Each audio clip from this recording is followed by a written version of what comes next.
Automatic emergency braking is a collision intervention system. It detects potential collisions with a vehicle ahead, provides forward collision warning, and automatically brakes to avoid a collision or lessen the severity of impact. Some systems also detect pedestrians or other objects.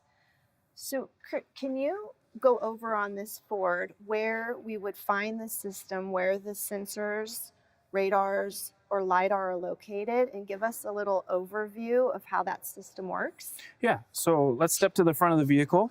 So on the front of the vehicle here behind our front bumper, this particular vehicle is going to have a radar module. That radar module is going to send out radio waves, and it's looking for objects in front of the vehicle. Depending on how you're driving the vehicle what feature you're using will determine how far it's going to pace itself and when it would even apply the brakes in whatever situation.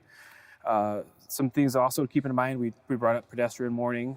Pedestrian or detection is going to be referencing that camera, so it's looking for objects in that camera, so it might be using a combination.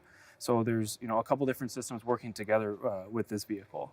So in the case of an impact to the front bumper, major, minor, what are the things a customer should be aware of and potential concerns in the repair ability of the vehicle? Yeah, so any damage that's done to the front bumper, we're always going to be concerned about what's behind the bumper now.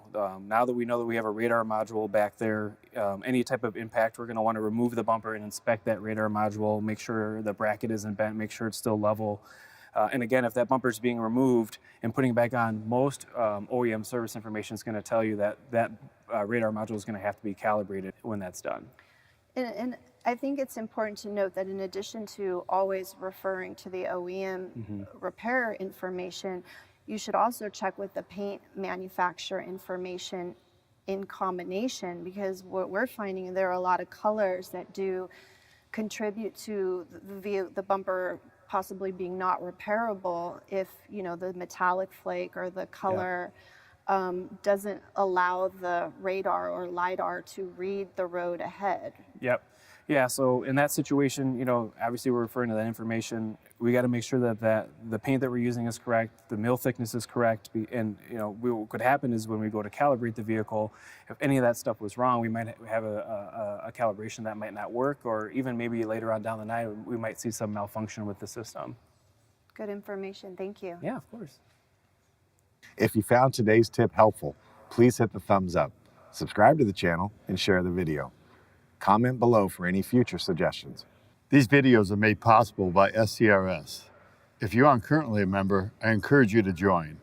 Visit scrs.com or use the link in the description below.